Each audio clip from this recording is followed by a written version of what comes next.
employees and agencies. Employees so that they can help you do the core work for you, sit on payroll, and agencies are outside entities that will do the core work. I just really spin on how I use agencies, so you're going to want to stay tuned with that.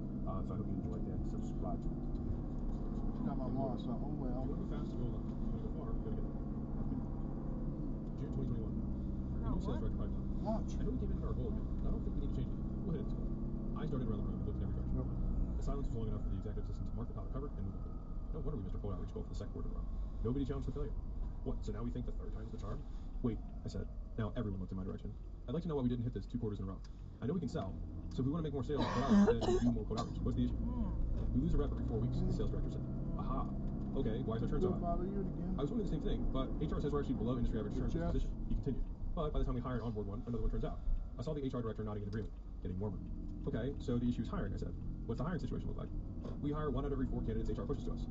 So if they churn out as fast as we hire them, and you only hire 1 out of every 4, that means you get like 1 candidate a week? Yeah, about that. Almost there. Gotcha. Now I looked at the HR director. What's the screening situation look like?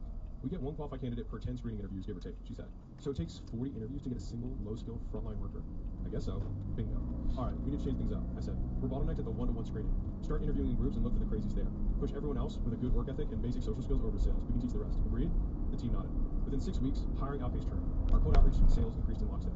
By the end of the quarter, cold outreach sales had doubled and made up more than half our total sales. The issue wasn't cold outreach method, skills, or offer at all. We just didn't have enough people doing cold outreach. If you use the methods in this book, you'll see more engaged leads flow into your business. More engaged leads means more customers. But as you grow, so does your workload. In due time, it will take more work than a single person can handle. And you can solve the problem of too much work for one person by having more people work. In short, to advertise more, you'll need more workers. And this chapter will show you how employees work, why they make you wealthy, how to get them, and the method I use to turn them into lead getters. How employees work. Lead-getting employees are people who work in your business that you train to get you leads. They get you leads the exact same way you got your own leads in the beginning. They can run ads, they can make and post content, and they can do outreach. They can do any advertising you train them to do. So more lead-getting employees means more engaged leads for your business. It also means less work you have to do to get the leads. More leads and less work. Sign me up. But wait, not so fast. Don't get me wrong. Employees take work. They just take less time at work than doing everything on your own. In my experience, if you trade 40 hours of doing for 4 hours of managing, you work 36 hours less. Brilliant. And the best part is, you can make that trade over and over. You can swap 200 hours of work per week for 20 hours of management. Then you trade the 20 hours of managing for a manager who costs you 4 hours per week lead. What remains is 4 hours of work for 200 hours of lead getting. Boom. Bottom line, employees make a fully functioning enterprise that grows without you. Why employees make you wealthy? For your business to run without you, other people need to run it. Scenario number 1. Imagine you have a business that makes $5 million per year in revenue and $2 million per year in profit. And to make that profit, you have to work around the clock. In this situation, you basically have a high-paying job. But let's say you're okay with working all the hours and knowing your business would burn out if you took a vacation. Vacations are for losers anyways. Kidding, sort of. We still have another important thing to look at. Sure, you make a bit of money, but your business isn't worth much. If the business only makes money with you in it, then it's a bad investment for anyone else. It may not sound like a big deal right now, but let's consider an alternative. Scenario 2. Your business makes the same $5 million per year in revenue and $2 million per year in profit. But there's one big difference. The business runs without you. This does 2 very cool things. 1, it turns what used to be a risky job into a valuable asset. And 2, it makes you much wealthier. Here's how. First, you get your time back, so you can use that time to invest in your business, buy other businesses, or take your stinking vacations. Second, you become much wealthier because your business is now worth something to someone else. You turn a liability to rely on you into an asset you can rely on. If you have an asset that makes millions of dollars without you, then that means somebody else could use it to make millions of dollars without them. In other words, your business is now a good investment. Then investors looking for assets like acquisition.com, for instance, would buy some or all of it from you. And your $2 million in profit per year, especially at this time, it could easily be worth $10 million right now. So your business went from having almost zero value to having $10 million of value. So learning how to get other people to do it for you makes a $10 million difference in your net worth. I'd say it's worth learning how to do it. Reminder, you get rich from what you make, you become wealthy from what you own. And it took me years to realize this because not that long ago, everything I thought I knew about it was wrong. Have you ever heard, if you want it done right, you got to do it yourself. No one can do it like I can do it. Nobody can replace me. I have. I said all that stuff. I lived all that stuff for years. Every time I hired somebody, I would compare what they could do to what I could do. In my head, I felt like it was me against them. To somehow prove I was more able than them. With my own team. And this belief, this way of leading people, never made me more money. For business, nobody can do it but me, and if you want something done right, you got to do it yourself. Aren't facts, they're false. Somebody did similar stuff before you were around, and somebody will continue doing some version of it after you're gone. In one way or another, everyone is replaceable. It might be by multiple people, technology, or later in time, but everyone can be replaced. My suggestion, replace yourself as soon as you can. Then you can make yourself useful somewhere else. Many other people figured this out, so can you. In the early days, whenever I started a business, I could do stuff better than the people I hired. My entire workforce always ended up looking like a ragtag group of misfits who could kind of do one of many things I could do. This got me up and running at first, but I fell into the trap of believing I was better than everyone else. I would go back and forth between gloating because I was better than them and complaining because they weren't as good as me. And for whatever reason, it never occurred to me that I was the one who hired and trained them. Who was I kidding? The reality was twofold. First, I didn't have the skills to train or lead a team properly. Second, I was too poor, and then, when I had a little money, too cheap to hire anyone better. In other words, it was my fault they sucked. Oops. The more I tried to outcompete my employees, the more distracted I became and the worse my business got. Sure, at the time, maybe I could do anything better than any of my employees, but I couldn't do everything better than all of my employees. And when I finally realized this, I started adopting better beliefs about talent. If you want it done right, get someone to spend all their time doing it. If I can do it, someone else can do it better. Everyone is replaceable, especially me. These new beliefs about talent not only made it a much healthier culture in my business, but also came with very profitable side effects. Trusting my employees to succeed made my time and my attention far more valuable. If someone else can do it, why would I? If someone else could train them, why would I? If I could learn other stuff to grow the business while my team held the fort down, it makes way more sense to do that. So let's do that. How to get employee leads. The internal core four. Remember the core four? Well, they work for getting employees too. Imagine that. By changing the frame from letting potential customers know about your stuff to letting potential employees know about your stuff, it immediately turns into something you already know how to do. But some people have the opposite problem. They already know how to get employees just fine, but struggle to get customers. Employees are just other people you let know about your stuff. So you do the same thing. Let's line up the actions to get employees with the actions to get customers. It's the same stuff.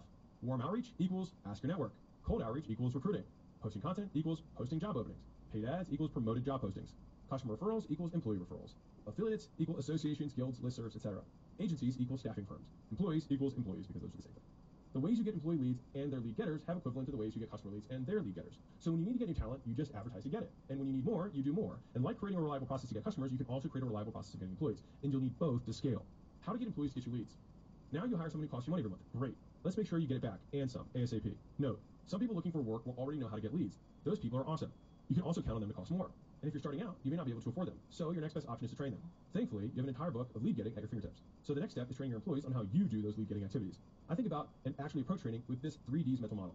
Document, demonstrate, duplicate. Here's how it works. Step 1, document. You make a checklist. You already know how to do the thing. Now you just need to write down the steps exactly as you do it. You can also have other trusted observers watch you and document what you do. Bonus points if you record yourself doing the thing multiple ways and in multiple shifts. This way you can watch yourself as an observer rather than breaking your flow by pausing to take notes while you go. Once you've got everything put into a checklist, bust it out on your next work block and only follow those steps. Can you do an A+ job only following your directions exactly? If you can, you have the first draft of your checklist for the job. Step 2, demonstrate. You do it in front of them. Just like your parents taught you how to tie your shoes, you sit down and walk them through the checklist step by step. This may take a while depending on how many steps it takes to complete the thing. If they stop you or slow down to understand something, adjust your checklist for that. Now you have the second draft ready for them to try. Step 3, duplicate. They do it in front of you. Now it's their turn. They follow the same checklist you followed, except this time they're the one doing it and you're the one observing. We just want them to duplicate what we did. So if the checklist is right, the outcome will be the same. And if the checklist is off, you'll find out fast. Fix your checklist until it's right, then have them follow it until they get it right. And once they nail it, you now have a bona fide lead getter on your payroll. Congratulations. Pro tip. Give short windows for people to prove themselves. Most entry-level advertising jobs are complex. It takes more grit than skill. If you train someone properly and they're still below expectations in 3 weeks, cut them. After you train your first few employees this way, you'll have worked out the kinks for that job, and it's pretty much smooth sailing from there. At least the training part anyways. Think about it like this. If you vanish tomorrow, could a stranger get the results you get if they only follow your checklist? That's the level of clarity to shoot for. Some helpful notes on training. A helpful way to look at this training style is, if they get it wrong or get confused, then we got it wrong or made it confusing. If we have to explain what a step means, then the step is too complicated, or more likely, we try to put multiple steps into one. Now, if they only appear to get it after a longish explanation or multiple demonstrations, then, again, we've got some work to do. Business owners that ignore this run into chronic training problems, and, word of the wise, you can probably force an inferior checklist to work, but this turns into a nightmare when somebody else takes over your training phase. Next, there is a difference between competence and performance. In other words, they can know exactly what to do and not be that good at it yet. If that's the case, then your instructions are fine, they just need to practice. Using an analogy from the fitness world, think slow, think smooth, then fast. You don't need to change anything, they just need more reps. Next, focus on your employees' ability to follow directions more than whether they got the right result. This is super important because if you train your employees to follow directions, then they will follow directions. And if they follow directions and get the wrong result, then you know it's the directions. That's good. You have a lot more control over that. Next, every time they do a step successfully, let them know they did it right. And if they respond to praise, praise them. And if they goof, that's okay too. That's what training is for. Don't take over them when they mess up. Simply pause, take a step back, and let them try again. Fast feedback cycles get people to learn faster. If they follow your directions exactly and get the wrong result, still praise them for following the directions. Praise them, then make the corrections to your checklist on the spot. Careful. Avoid punishment or penalties of any type for doing the wrong stuff during training. As a rule of thumb, reward the stuff you want them to do more of, and they'll do more of it. Learning a new skill is punishing enough. We don't need to add to it. It's hard to fix multiple things when you've never done something before. Give feedback one step at a time. Give one piece of feedback at a time. Practice until they get it right, then move on to the next step. Whenever there's a major dip from normal performance, retrain the team. They stop doing an important step in the process, often because they didn't know it was important. Once you figure out the step, reward people for following it going forward. How to calculate returns from lead getting employees. Excluding the cost of running paid ads, the cost of advertising, outreach and content, etc., with employees is almost entirely based on the amount of money you pay them to do it. We simplify this by comparing how much money we spend on payroll to how much money the engaged leads they bring in get. Total payroll divided by total engaged leads equals cost per lead. Example, $100,000 in payroll divided by 1,000 leads equals $100 per engaged lead. If 1 out of 10 engaged leads becomes a customer, then our CAC is $1,000. $100 per engaged lead times 10 engaged leads per customer equals $1,000 CAC. If each customer has an LTGP of 4,000, then you have an LTV CAC of 4:1. 4,000 LTGP divided by $1,000 CAC equals 4. For example, at the time of this writing, I give out 30,000 leads per month at acquisition.com. I run no paid ads and do no outreach. But the team responsible for creating the content that generates that interest is about $100,000 per month. This means it costs me roughly $3.33 per engaged lead. 100,000 divided by 30,000 leads in payroll to generate them. We make much more than $3.33 per lead, so we're profitable. You can apply the same math to whatever advertising method you use. How to know which employees to focus on to maximize returns. Like we learned in Run Paid Ads Part 2, if you're costing your customers within 3x industry average, then you're doing good enough. From there, you focus on bumping your LTGP. If your CAC is more than 3x industry average, then you have a sales problem or an advertising problem. We diagnose this with a single question. Do my engaged leads have the problem I solve and the money to spend? If no, then they're not qualified. That's an advertising problem. If yes, then they're qualified and they're buying, but you don't have enough of them, which is an advertising problem. They're qualified but not buying, which is a sales problem. Don't fire your sales guy if you've got an advertising problem. And equally, don't fire your advertising employees if you've got a sales problem. That little question can help you identify which employees to focus on. But fundamentally, you just need to figure out all your costs of getting customer put together. And as long as they're at least 1/3 of the profit you make over a lifetime, you're in good shape. Conclusion. The goal of this chapter was to shift your perspective. It's your job to advertise and sell the vision of your company. You advertise it publicly and privately to employees and customers alike. That's the job. And once you get good at it, you become unstoppable. I say this because I believe anyone can be taught to do ground level jobs for any business, advertising or otherwise. So who you pick is not as important as how you train the ones you do. Like I've said throughout the book, and will say again here, it doesn't take a genius to advertise. I'd even say it hurts. We've got plenty more iron wills than brainiacs anyways. Remember, this isn't about brains, it's about guts. And although some people might be born geniuses, nobody is born with an iron will. After all, we all come out crybabies. All this to say, having guts is a skill. And that means anyone can have guts if they learn how. So if you have an iron will, and as an entrepreneur you probably do, it won't take long for you to figure out that you got it from your life experiences. You can pass those experiences on as lessons to anyone who cares enough to listen. Then they can stand on your shoulders with a better chance of succeeding in life. And you can't really know anything anyway until you train them well and give them a fighting chance to succeed out in the field. Plus, for low-level jobs, you'll never have a shortage of labor. Get picky when you have to make massive investments in hyper-specific multiple six-figure C-suite employees, etc., aka fancy employees. I find at this current stage, it's actually better use of time to hire, train, and anyone win. Then, when you find winners, and with this method you will, treat them well, don't burn them out, and give them what they deserve. In the land of overflowing leads, you'll need allies. Employees are among the most powerful of these allies. We talked about how they make you wealthy, how they work, how getting them works, how to get them getting you leads, how to keep them getting you leads, and how to know they're doing a good job. And once you build a system for getting people who get you leads, doing the core for on your behalf, you just need to do more. Author note, the word on fancy employees. I explicitly left out recruiting director level of employees because you can easily qualify for acquisition.com. Once you do become a company, we'll do it for you. The next lead go. The next stop on our advertising journey leads us to agencies. Yes, you can pay people to shortcut your path. I paid zillions of dollars to agencies, and I believe I finally cracked the code on how to create a win for all parties. For us, so we're not dependent on them forever. For them, so they can make more profit and provide more value to their customers. They've been key to many breakthroughs I've had, so you won't want to skip this step. Free gift. Build or buy. The talent roadmap. The longer I do business, the more I ask who over what and how. This training may be one of the most practical and important because no matter what you build, you're going to need help. Since it's so important, I made a training outlining this content in more depth with some downloads, etc. You can watch it free at acquisition.com/training/leads.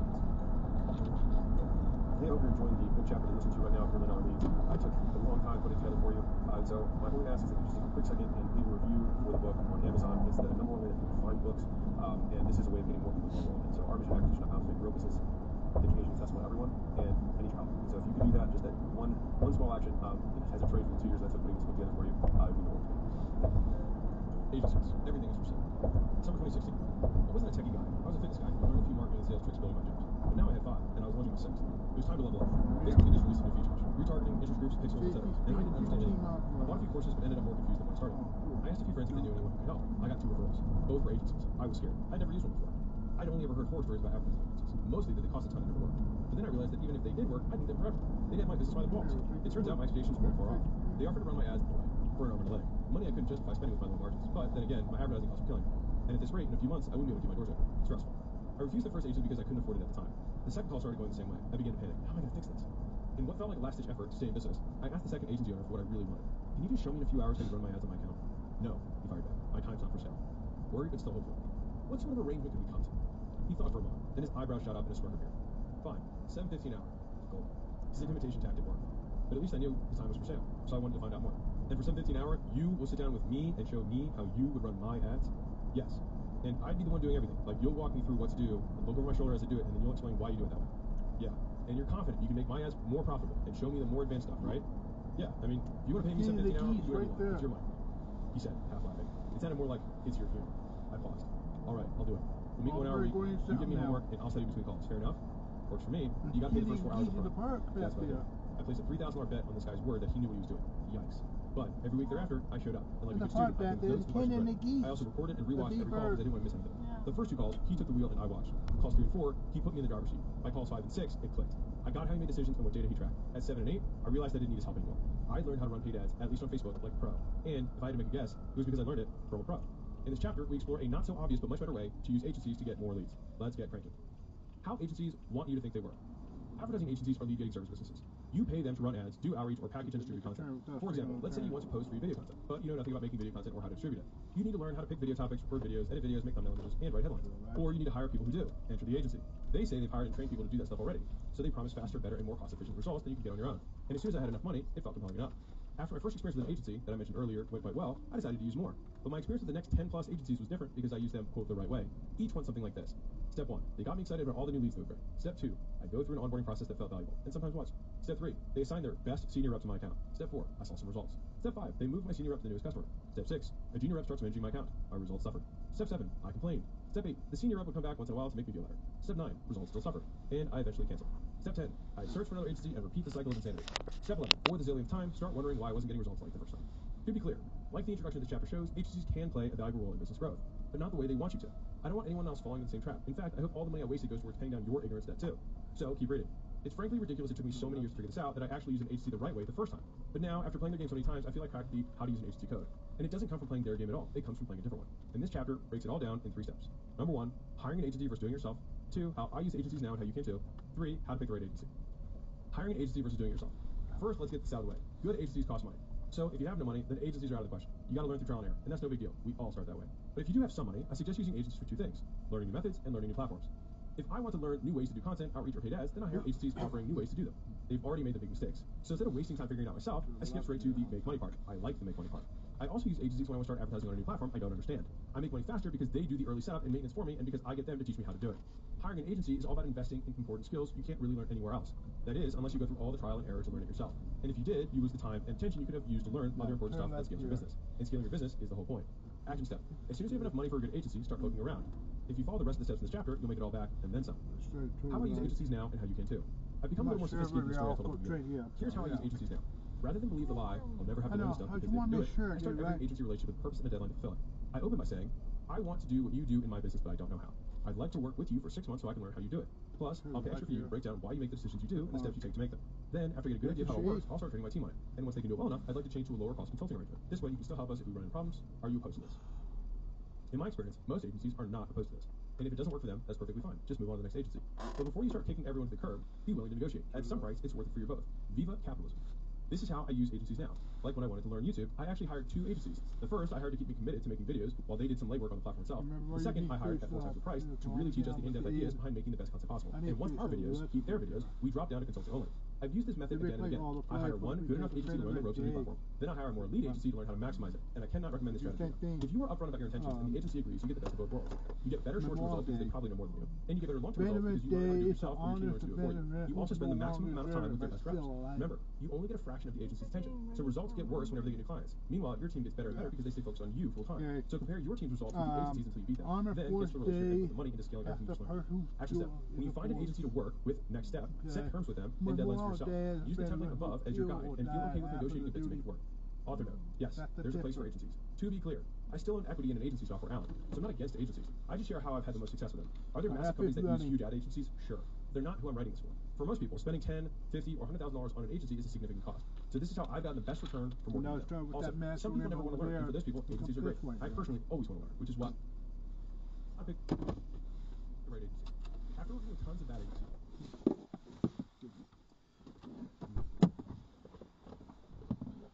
got your phone and everything ready? You want to keep your jacket with you? Yeah. Go close the door. You're supposed to go out and close it. Your son, open the door. You let out all the hot air. Well, just let out the fire, whatever Germans in there.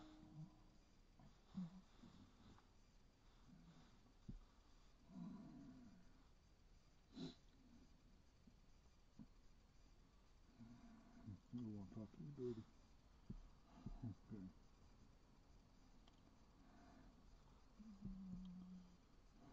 Right here.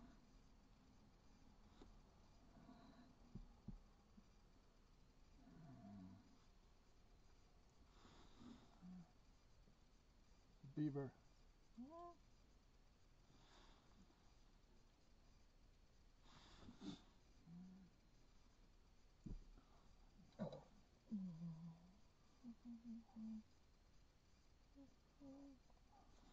That's fine. That head's so full of. Hold on. Give me a minute. It's fine. Now it's working. Okay.